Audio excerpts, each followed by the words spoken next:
बघा नरेंद्र मोदी यांचं स्वप्न होतं की भारतामध्ये 100 स्मार्ट सिटीज तयार करण्याचं. ठीक आहे. इंडिया स्मार्ट सिटीज अवॉर्ड यावर्षी कॉन्टेस्ट झालेला होता. यामध्ये कोणत्या सिटीचा नंबर लागलेला आहे ते पाहून घेऊ आपण. राष्ट्रीय स्मार्ट सिटी पुरस्कार कोणाला भेटलेला आहे? आपला इंदोरला.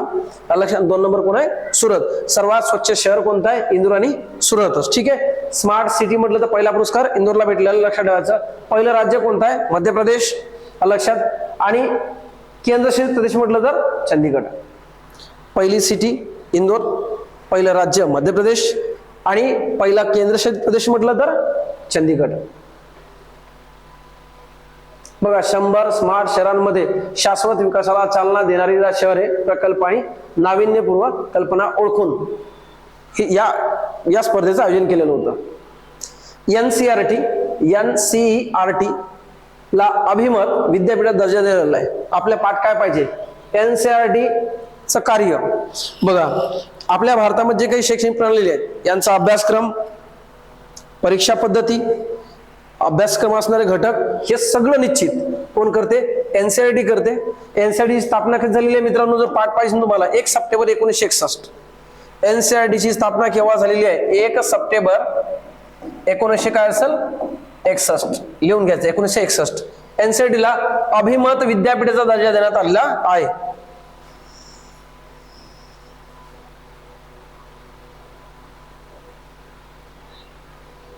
भारताचे राष्ट्रीय हरित हायड्रोजन मिशन. तुम्हाला एक सांगतो की हरित हायड्रोजन धोरण राबवणारं पहिलं राज्य कोणतं? महाराष्ट्र लिहायचं. आता त्यांनी काय म्हटलं? भारताचं म्हटलेलं आहे. आपल्याला आता इथं माहिती काय पाहिजे? बघा तुम्हाला माहिती आहे की पर्यावरणाची हानी करण्यासाठी कार्बन डायऑक्साईड हा अतिशय घातक वायू ठरत आहे. त्याच्यासोबत इतर पण भरपूर वायू आहेत. ठीक आहे. म्हणून काय केलेलं आहे की राष्ट्रीय हरित हायड्रोजन मिशन सुरू केलेलं आहे.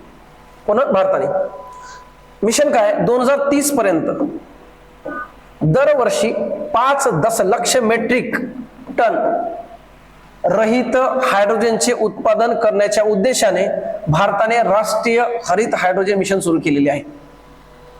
बघा भारताचं हरित हायड्रोजन मिशनचं टार्गेट किती आहे? 2030 पर्यंत दरवर्षी किती? 5 दशलक्ष मेट्रिक टन हरित हायड्रोजनचे उत्पादन करणे. हे लक्ष्य माहित पाहिजे तुम्हाला, पाठ पाहिजे आपल्याला.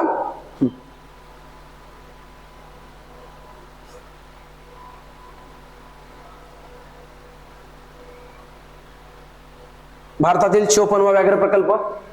बघा जगात सर्वात जास्त वाघ कुठे आहेत? भारतात आहेत. भारतामध्ये सर्वात जास्त वाघ कुठे आहेत? मध्य प्रदेशमध्ये, दुसरं कर्नाटक, तिसरं उत्तराखंड, चौथा महाराष्ट्र. महाराष्ट्रामध्ये वाघांची संख्या म्हटलं तर 444 लक्षात ठेवायचं महाराष्ट्रामध्ये बरं का. ठीक आहे. पूर्ण भारतामध्ये वाघ किती आहेत? पूर्ण भारतातील वाघ जर म्हटलं आपण तर 3167 अंदाजे किंवा प्लस असतील. हे दोन्ही गोष्टी. सर्वात जास्त कुठे आहेत? एमपी मध्ये. महाराष्ट्रात चौथा क्रमांक येतो.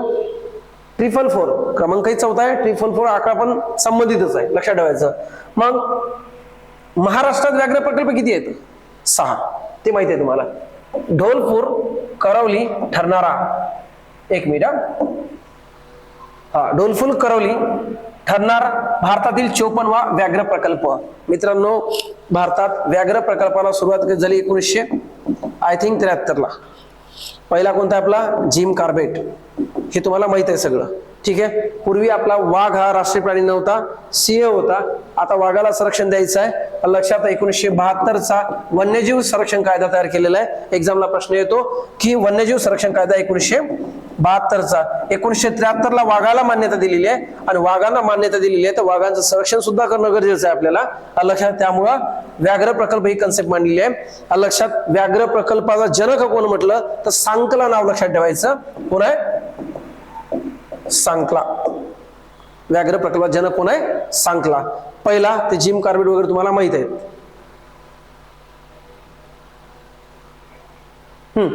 हे ढोलपूर, करवली हा देशातला 54वा व्याघ्र प्रकल्प कोणत्या राज्यात आहे? राज्य विचारलं तर राजस्थान.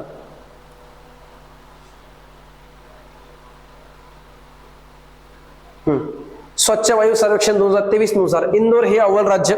स्मार्ट सिटी म्हणून सुद्धा इंदोरच आहे. सर्वाधिक स्वच्छ स्वच्छ वायू सर्वेक्षण सुद्धा काय इंदोरच आहे, आणि सर्वाधिक स्वच्छ सुद्धा काय इंदोरच आहे. तिन्ही क्रमांक इंदोर शहराने मारलेले आहेत.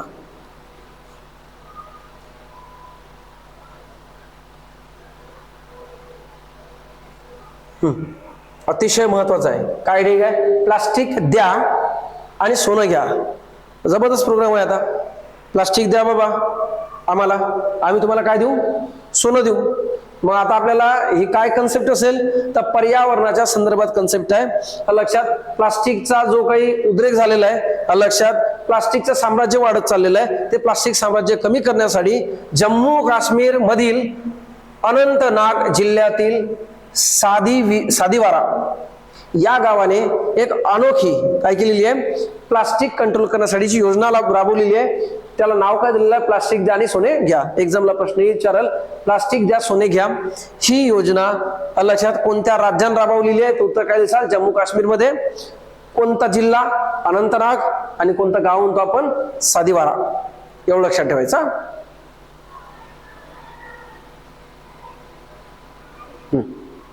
समोर आहे न्यायमूर्ती प्रकाश श्रीवास्तव.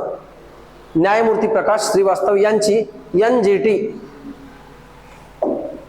च्या अध्यक्षपदी निवड झालेली आहे. आता NGT हे काय बघा, पर्यावरणाचं संरक्षण व्हावं त्यासाठी एक न्यायाधिकरण स्थापन केलेलं आहे. त्यालाच म्हणतो आपण national green tribunal. National green tribunal, हे बघा नॅशनल ग्रीन ट्रिब्युनल काय म्हणतो आपण, NGT. कळलं. याची कायदा कधीचा रे, 1919 नाही, 2010चा आहे, आणि स्थापना सुद्धा 2010चीच आहे. मुख्यालय दिल्ली म्हणतो आपण. ठीक आहे. तर त्यांच्या अध्यक्षपदी कोणाची निवड झालेली आहे, न्यायमूर्ती प्रकाश श्रीवास्तव. ठीक आहे. तर NGT कायदा कधी 2010चा आणि स्थापना 2010चीच. पर्यावरणाच्या संरक्षणासाठी लक्षात NGT हे सदैव तयार राहते, लक्षात ठेवायचं.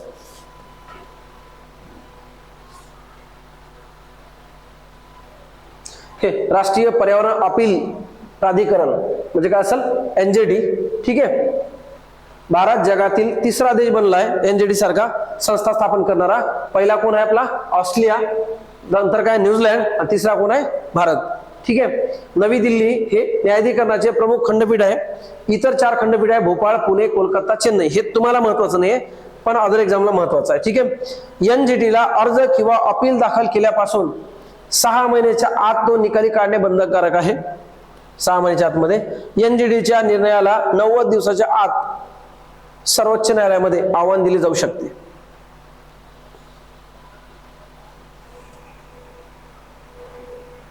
काय, सांची मध्य प्रदेश मधलं असेल, हा मध्य प्रदेश मधील सांची भारतातील पहिले सौर शहर. सौर ऊर्जेवर चालणारं भारतामधलं पहिलं शहर कोणतं असेल, सांची. राज्य कोणतं असेल, Madhya Pradesh.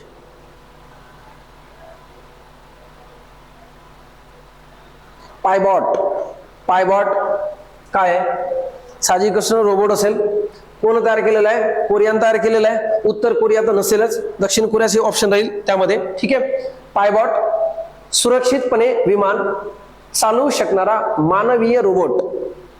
Korea advance institute of science and technology ने प्रगत कृत्रिम बुद्धिमत्ता AI क्षमता वापरून पायबॉट नावाचा हा विमान उडवणारा मानवीय रोबोट विकसित केला आहे. पायबॉट हे विमान चालवणारा एक काय असेल, मानवी रोबोट असेल. त्याला पायलट म्हणतो आपण विमान चालवणारा. इथे काय दिलं, पायबॉट म्हटलेलं आहे त्यांनी, लक्षात ठेवायचं. भारतातील पहिल्या 3D प्रिंटेड पोस्ट ऑफिसचे बंगळुरूमध्ये उद्घाटन. 3D प्रिंटेड पोस्ट ऑफिस भारतामधलं पहिलं कुठे निर्माण करण्यात आलेलं आहे, तर बंगळुरूमध्ये. कर्नाटकच्या बंगळुरूमधील उलसूर जवळ. समोर डॉली द शिपचे निर्माते इयान विल्मुट यांचे निधन. बघा, आपण डॉली नावाची मेंढी ऐकलेली आहे. क्लोनिंगद्वारे तिची निर्मिती करण्यात आलेली होती, लक्षात.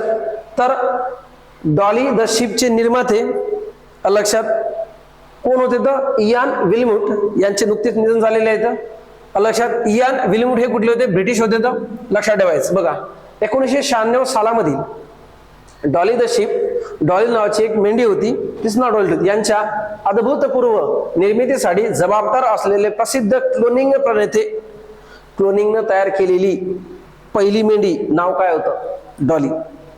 प्रणेते इयान विल्मूट यांचे नुकतंच वयाच्या 79 वर्षी निधन झालेले आहे. आपल्याला विल्मूट हे लक्षात नाव ठेवायचं आहे आपल्याला. 1986 मध्ये स्कॉटलँड मधील रोजलिन इन्स्टिट्यूट मध्ये डॉली या क्लोन मेंढीच्या जन्माने संपूर्ण जगाला धक्का बसला होता. या संशोधनामुळे क्लोनिंग तंत्रज्ञानाच्या शक्यताबद्दल उत्साह आणि भीती देखील निर्माण झाली होती.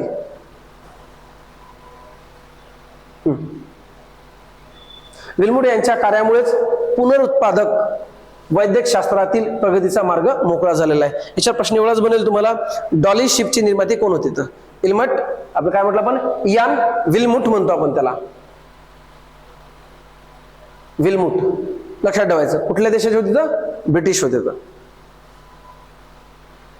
आरोग्य मंत्री, आरोग्य मैत्री क्यूब, जगातील पहिले पोर्टेबल हॉस्पिटल, जगातील पहिले पोर्टेबल हॉस्पिटल. बघा मित्रांनो, 2019 मध्ये जे काही कोरोना व्हायरस आलेला होता, जी काही महामारी आलेली होती, त्यामुळं जग खूप ऍडव्हान्स बनलेलं आहे. आरोग्याच्या बाबतीत आपण खूप सजग बनलेलो कळलं. इथं जगातील पहिले पोर्टेबल हॉस्पिटल नाव काय? आरोग्य मैत्री क्यूब.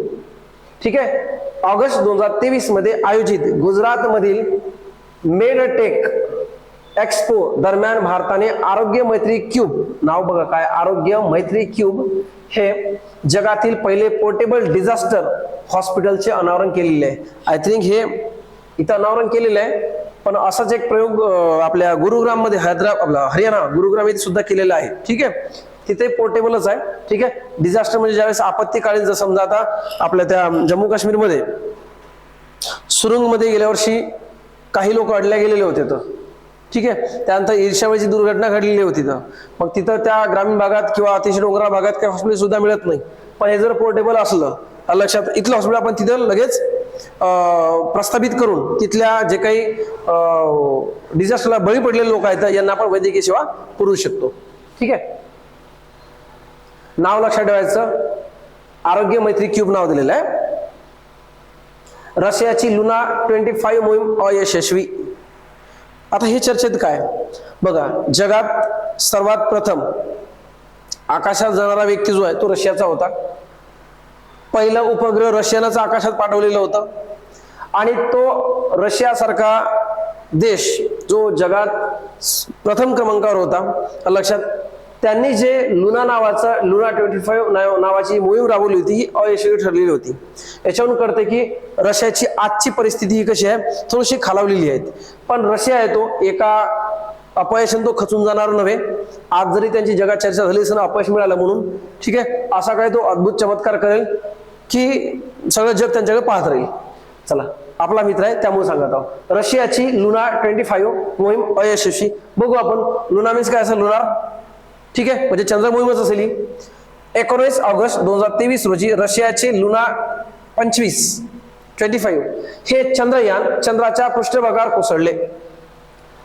चंद्राच्या दक्षिण ध्रुवाजवळ स्पॉट लँडिंगचा रशियाचा प्रयत्न फसला. आता बघा, रशियापेक्षा आपण सक्सेस का हवी, तर म्हणणार नाही सक्सेस, पण आपण दक्षिण ध्रुवावरच गेलेलो आहोत. भारताचं चंद्रयान 3 चंद्रावर पोहोचणारा भारत कितवा आहे? 4था देश आहे. चंद्राच्या दक्षिण ध्रुवावर पोहोचणारा भारत कितवा आहे? पहिला देश आहे. लक्षात ठेवायचं, चंद्रावर पाऊल ठेवणारा पहिला देश रशिया, भारत 4था. चंद्राला 2 ध्रुव आहे, नॉर्थ आणि साऊथ, दक्षिण. दक्षिण ध्रुवावर पाय ठेवणारा, यशस्वीने पाय ठेवणारा भारत कितवा आहे? पहिला आहे.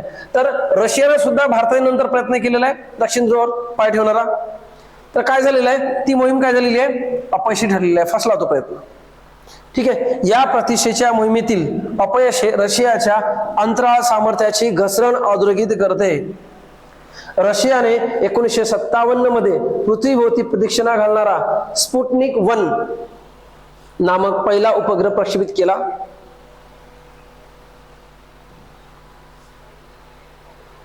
तसेच 1961 मध्ये सोव्हिएत अंतराळवीर युरी गागारिन हे अंतराळात प्रवास करणारे पहिले व्यक्ती ठरलेले आहे. म्हणजे रशियाच्या 2 अशा गोष्टी आहेत जे जगात पहिले घडल्या आता, पण आता चंद्रावर पाऊल ठेवताना काय झालेलं आहे, त्यांचा पाय घसरलेला आहे. म्हणजेच काय, ती मोहीम काय ठरलेली आहे, अपयशी ठरलेली असं म्हणू शकतो आपण. मग आपला प्रश्न कुठला आहे, लुना 25 मोहीम ही कोणत्या देशाने राबवली होती? रशिया. कोणत्या ग्रहाशी संदर्भात आहे किंवा उपग्रहा संदर्भात आहे, ते चंद्रयान मोहीम होती. आणि कोणत्या ध्रुवावर होती ती? दक्षिण ध्रुवावर. चंद्रयान 3 चे यशस्वी लँडिंग, याच्यावर प्रश्न तुम्हाला बनेल यावर्षी. आता काय झालेलं आहे, चंद्रयान 3, भारताचं चंद्रयान 1, चंद्रयान 2 आणि चंद्रयान 3. वर्ष लक्षात ठेवायचं, चंद्रयान 1 2008चं, चंद्रयान 2 होतं 2019चं, आणि चंद्रयान 3 जे आहे हे आपलं 2023चं. ठीक आहे, तर माहिती वाचू आपण.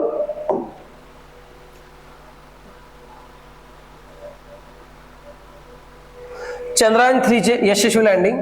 भारताच्या चंद्रयान मोहिमेतील विक्रम लँडरचं नाव काय, विक्रम, 23 ऑगस्ट 2023 रोजी संध्याकाळी 6:04 चंद्राच्या दक्षिण ध्रुवावर यशस्वीपणे उतरले. कोण्या तारखेला? 23 ऑगस्ट.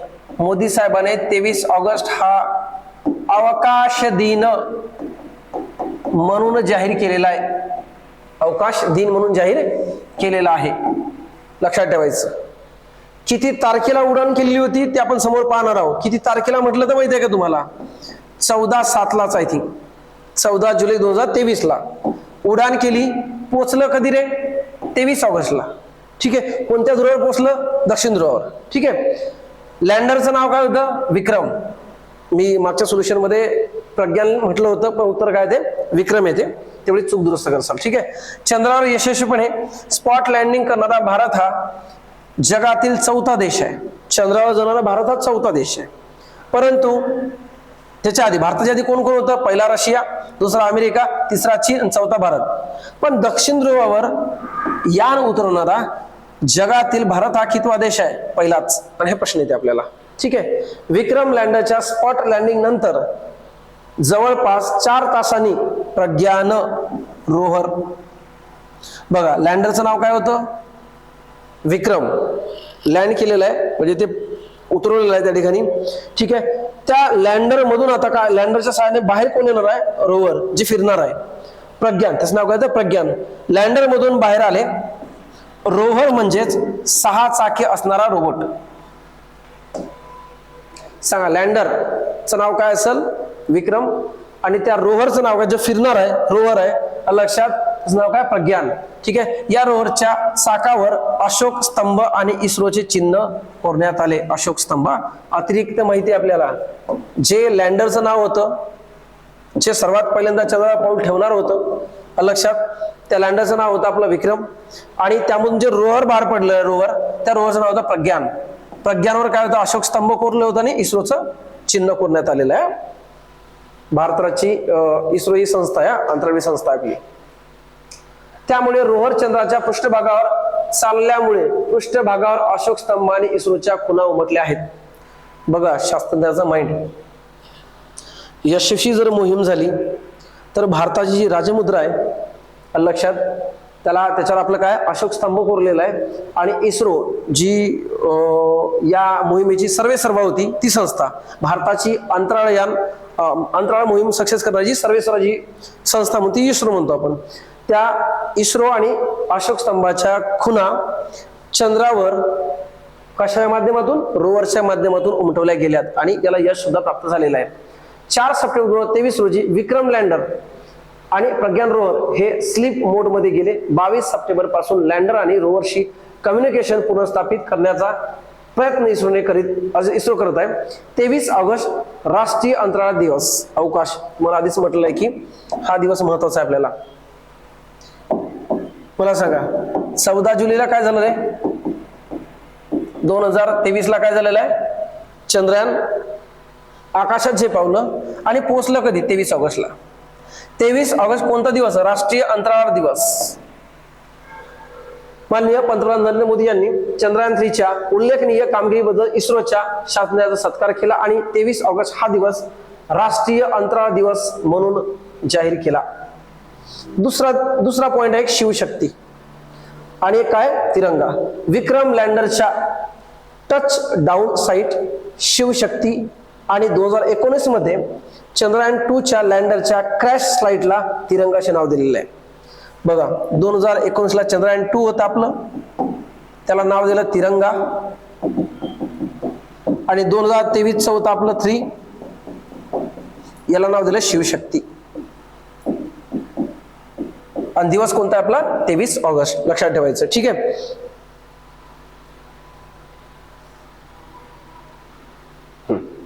आता चंद्रयान 3 बद्दल 14 जुलै 2023 ला आकाशात झेपावलं. चंद्रयान 2 2019 ला होतं आपलं, जे अयशस्वी ठरली मोहीम. चंद्रयानचे 3 घटक आहेत. विक्रम हे लँडर आहे, रोवरचं प्रज्ञान आहे, आणि त्याला काय म्हणतो प्रोपल्शन मॉड्यूल, लक्षात इंधन म्हणतो आपण. ठीक आहे. इस्रोचे अध्यक्ष कोणते? एन सोमनाथ, लक्षात ठेवायचं. सोमनाथ देवाचं नाव आहे. इस्रोचे अध्यक्ष काय असेल? एस सोमनाथ. ठीक आहे. प्रकल्प संचालक कोण होते? तर पी वीर मुथुवेल. वस्तुमान वजन किती होतं त्याचं? तर 1900. अतिशय महत्वाचं आहे. 3900 किलोग्रॅमचं चंद्रयान मोहिमेचं वजन होतं, लक्षात ठेवायचं. मिशन कालावधी 1 चंद्र दिवस म्हणजे काय? 14. पृथ्वीवर दिवस किती असेल? 14. ही आवश्यक कालावधी आवश्यकता नाही आपल्याला. लँड कुठं करण्यात आलेला आहे? दक्षिण ध्रुवावर. हे पण महत्वाचं नाही आपल्याला. चंद्रयान 1 2008 तुम्हाला आधीच सांगितलं 22 ऑक्टोबर. चंद्रयान 2 22 जुलै 2019. आणि चंद्रयान 3 हे काय होतं आपलं? 14 जुलै 2023. कशाच्या माध्यमातून? तर GSLV मार्क 3च्याच माध्यमातून. मार्क 3च्याच माध्यमातून पाठवलेलं आहे आपण. एक मिनिट.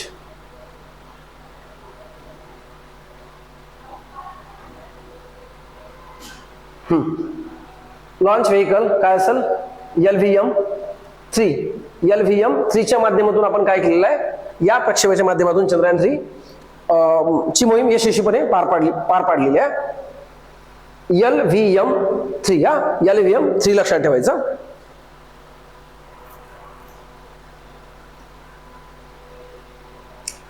ब्राईट स्टार 23 युद्ध सराव. जर तुम्हाला नोमॅडिक युद्ध सराव विचारलेला आहे, तर ब्राईट स्टार 23 युद्ध 2023 आहे. 23 लक्षात ठेवायचं. युद्ध सराव कोणाकोणात होता? अमेरिका, इजिप्त आणि भारत सुद्धा. इतर सुद्धा देश त्यामध्ये आहेत. अमेरिका आहे, सौदी अरेबिया आहे, ग्रीस आहेत, कतार सुद्धा आहे. यांचा सुद्धा सहभाग राहिलेला आहे. पण लक्षात ठेवायचं जर हे पर्याय आला तर